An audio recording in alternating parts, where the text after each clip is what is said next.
Bismillahirrahmanirrahim. We are here with class 6 of English language sequence. So, future indefinite tense is our topic for today. Future indefinite tense हमें future time के बारे में यानी वो activities जो हम आने वाले वक्त में करेंगे जिनका हमने इरादा किया हुआ है या जिसके लिए हमने होमवर्क किया हुआ है और आने वाले टाइम में हम वो परफॉर्मेंस अदा करेंगे, दैट इज़ कॉल्ड, उस टेंस को कहते हैं future indefinite tense. Future indefinite tense markers हैं शल एंड विल। शल को अमूमन जो ट्रेडिशनल ग्रामर है आई ओ वी के साथ, उसमें ट्रेडिशनल ग्रामर में शल का इस्तेमाल होता है और विल बाकी सारे सब्जेक्ट्स के साथ, लेकिन अमूमन मॉडर्न इंग्लिश में आई विल और वी विल कॉमन सेंटेंसेस है और उसको मिस्टेक नहीं कंसिडर किया जाता बल्कि एब्सोल्युटली करेक्ट सेंटेंस समझा जाता है। So we are here with it के आई shall learn English, मैं अंग्रेज़ी सीखूंगा, मीन्स कि मैंने अंग्रेज़ी सीखने का इरादा किया है या इसके लिए होमवर्क किया हुआ है और आने वाले वक्त में मैं अंग्रेज़ी सीखूंगा। तो वी कैन से कि शल और विल की मीनिंग है गा, गे और गी उर्दू में। तो आई शैल लर्न इंग्लिश, हम इसका ट्रांसलेशन यूँ कर सकते हैं कि मैं अंग्रेजी सीखूंगा। इन नेगेटिव सेंटेंसेस सिर्फ और सिर्फ नॉट्स लगाएंगे। I shall not learn English. Beginners के लिए ये पॉइंट नोट करें कि प्रेजेंट इंडेफिनिट टेंस में डू और डज का यूज होता है बतौर हेल्पिंग वर्ब, पास्ट इंडेफिनिट में डिड का यूज होता है बतौर हेल्पिंग वर्ब, लेकिन फ्यूचर इंडेफिनिट टेंस में जो मॉडल ऑक्सिलरी वर्ब हमारे पास है शल और विल, यही हेल्पिंग वर्ब्स है और इसी के साथ हम नेगेटिव या इंट्रागेटिव सेंटेंस बनाते हैं। तो interrogative sentence shall I learn English, क्या मैं अंग्रेजी सीखूंगा, and shall I not learn English. Remember के हम आई और वी के साथ शल का यूज़ करते हैं कन्वेंशनल ग्रामर में या ट्रेडिशनल ग्रामर में, लेकिन ज़रूरी नहीं है, हम आई विल भी कह सकते हैं और वी विल भी कह सकते हैं। There is no difference in the meaning. हाँ, अलबत्ता जब क्वेश्चन हो तो ज़रूरी है कि हम आई और वी के साथ शल लगाए। Let's have another example. You या दे के साथ, यू के साथ लेते हैं, यू विल टेक टी, आप चाय पिएंगे या तुम चाय पियोगे। He will not tell a lie, वो झूठ नहीं बोलेगा। अब इन सेंटेंसेस को देखे, यू विल और he will, that's the sentence structure के आई और वी के साथ हम शल का यूज करते हैं फ्यूचर इंडेफिनिट टेंस में, जबकि रेस्ट ऑफ द सब्जेक्ट्स जितने भी है, you, they, he, she, it, name, singular और plural, whatever the subject may be, the verb, the helping verb will be will, हमेशा वेल ही लगाएंगे नेगेटिव इंट्रागेटिव हर सेंटेंस में। बट द प्रॉब्लम इज कि स्टूडेंट्स, अगर आपको याद हो क्लास 9 या 10 में ओल्ड कोर्स में एक सेंटेंस था कि remember that you shall have to appear before Lord who shall demand from you an account of all your actions. तो आप देखिए कि यू शल, यू के साथ शल का यूज हुआ और फिर who shall demand from you an account of all your actions, who के साथ शल का यूज हुआ।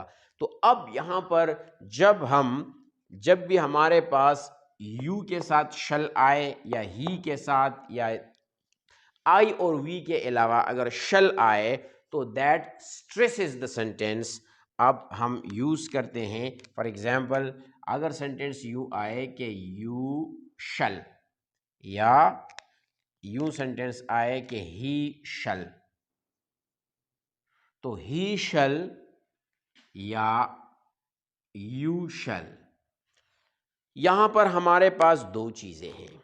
इंतहाई एम्फेसिस है, एम्फेसाइज करता है सेंटेंस को कि किसी भी सूरत चाहे कुछ भी हो जाए ऐसा होगा।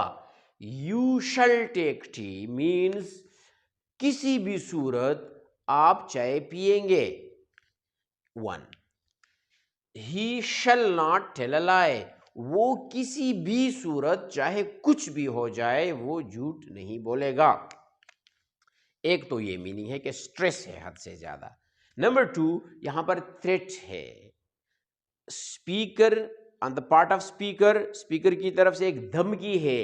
अगर कोई कह रहा है कि you shall take tea means तुम्हारा बाप भी ये चाय पिएगा, यानी तुम किसी भी सूरत ये चाय पियोगे, अगर नहीं पियोगे so that will not prove good for you, that will cost you dear, ये आपको महंगा पड़ेगा।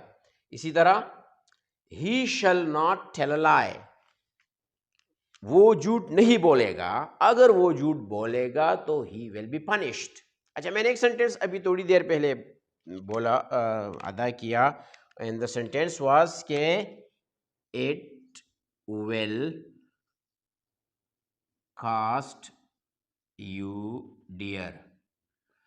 अच्छा, ये वो सेंटेंस है कि बहुत सारे स्टूडेंट्स को इस सेंटेंस की तलाश थी और वो चाहते थे कि इसका ट्रांसलेशन समझ में आए, कि उर्दू में हम कहते हैं कि ये आपको बहुत महंगा पड़ेगा, तो that is what it is, it will cost you dear, ये आपको महंगा पड़ेगा, ये आपको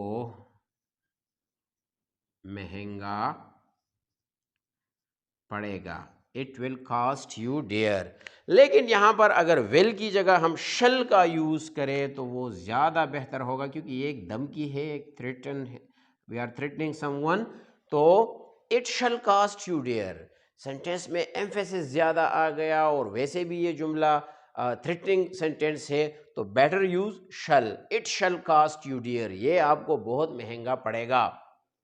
सो that is how we use future indefinite tense. Future indefinite tense में हम आने वाले वक्त के बारे में बात करते हैं, फॉर एग्जाम्पल टुमारो के बारे में, आफ्टर टुमारो के बारे में, या कोई भी आने वाला टाइम मेंशन हो या मेंशन न हो, सिर्फ अंडरस्टूड हो। तो for example a student is in eight intermediate level and he says after completing my intermediate classes I will take admission to the University of Peshawar for BS, or to the KMU or other universities for my medical courses etc. तो इसी तरह another example, for example after this I will take class 7, I will teach my students afterwards, she will learn English, they will come tomorrow, and so on. अब आते हैं कि इस tense में हम क्वेश्चन किस तरह करेंगे और इसका आंसर किस तरह देंगे। सो दैट इज क्वाइट इजी, क्योंकि ऑलरेडी हमारे पास हेल्पिंग वर्ब मौजूद है, शल और विल। यूं हम जाएंगे कि विल यू के साथ हम क्वेश्चन करते हैं, will you.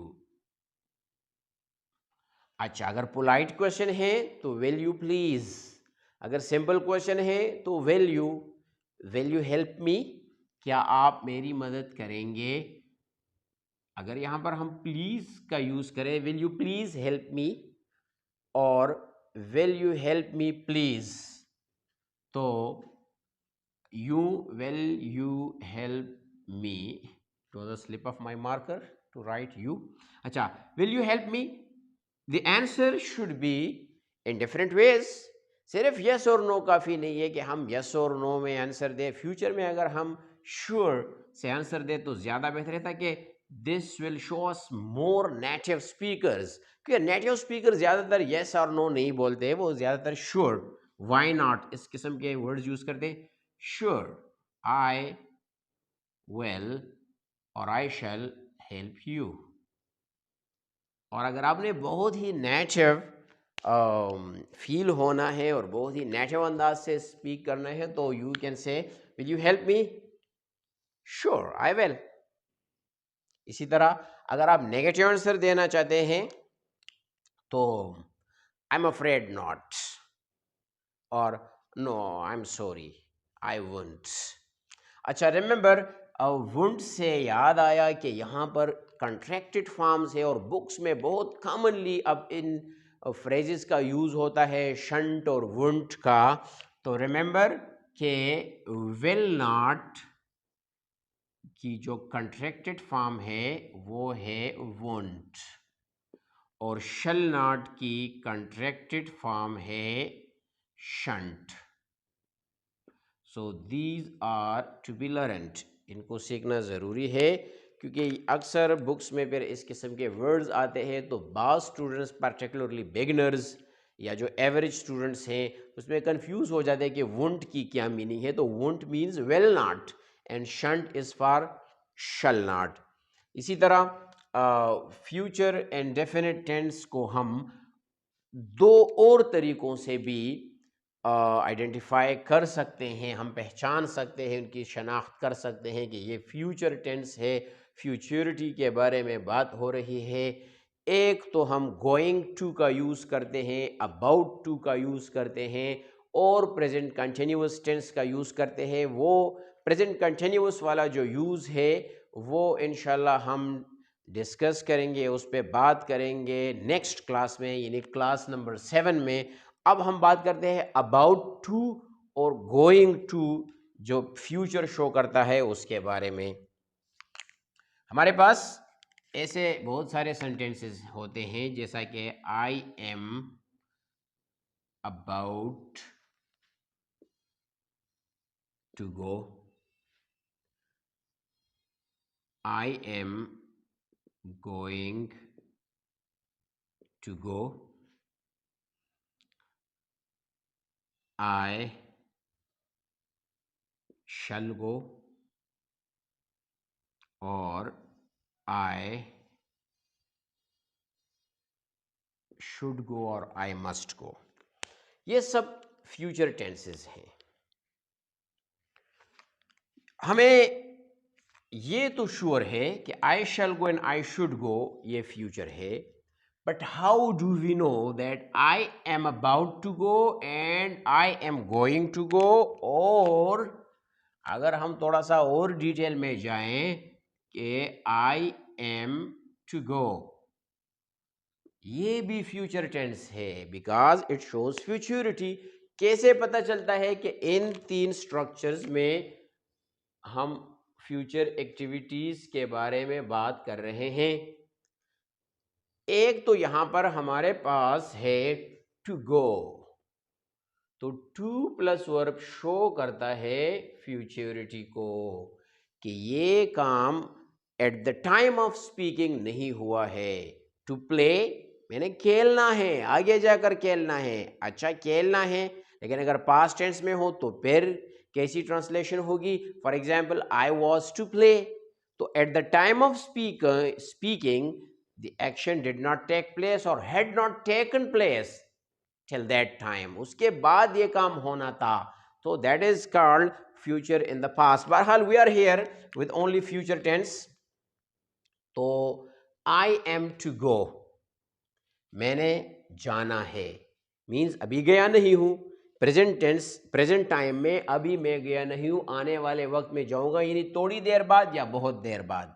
I am about to go, मैं जाने वाला हूँ। देखिए, आई एम टू गो मैंने जाना है या मुझे जाना होगा। आई एम टू गो मुझे जाना होगा या मैंने जाना है, मुझे जाना है is also okay. I am about to go मैं जाने वाला हूं, that is what it means, मैं जाने वाला हूं, मतलब अभी गया नहीं हूं, तो that is also future, it shows futurity. I am going to go, यहाँ पर स्टूडेंट्स कभी कभार बहुत कंफ्यूज हो जाते हैं कि what does it mean going to go. Going भी है और गो भी है। बाज लोग यूं तो कहीं ट्रांसलेशन ना करेंगे, मैं जा रहा हूँ जाने के लिए, नहीं नहीं मैं जाने जा रहा हूँ, नहीं ये भी नहीं है। अच्छा ये क्या है, तो आपने एक फ्रेज सुना होगा, ये वाला फ्रेज गोना। अंग्रेज native speakers, I am gonna go, she is gonna come, we are gonna play cricket. तो going to is equal to gonna, यही है गोना। तो गोना शोज फ्यूचरिटी, के आने वाले टाइम को जाहिर करता है। So that is what I am going to go means I am gonna go, मैं जाऊंगा, मैंने तैयारी की हुई है जाने की तो मैं जाऊंगा। आई एम गोना प्ले क्रिकेट, मैं क्रिकेट खेलूंगा, मैं क्रिकेट खेलने लगा हूं और मैं क्रिकेट खेलने वाला हूं या मैं क्रिकेट खेलूंगा। So I am gonna go, I am going to go means मैं जाने वाला हूं, मैं जाने लगा हूं, या नियर फ्यूचर में मैं जा रहा हूं या जाऊंगा। Here I shall go is simple as was explained. I should go, मुझे जाना चाहिए, अभी तक मैं गया नहीं हूं लेकिन मुझे जाना चाहिए। The same is the case with I would go, जब इसके साथ पास्ट, सिंपल पास्ट या प्रेजेंट टेंस आया हो दूसरी क्लास में, तो हम we can say I would like to go, तो that is just future tense, मैं जाना चाहूंगा। So these are all future markers and that is how we know how to use future indefinite tense. I think that's enough. अगर कोई difficulty है या आप मुझे अपनी कीमती ओपिनियन देना चाहते हैं तो कमेंट बॉक्स में ज़रूर लिखिएगा। Wish you all the best, have a very nice time.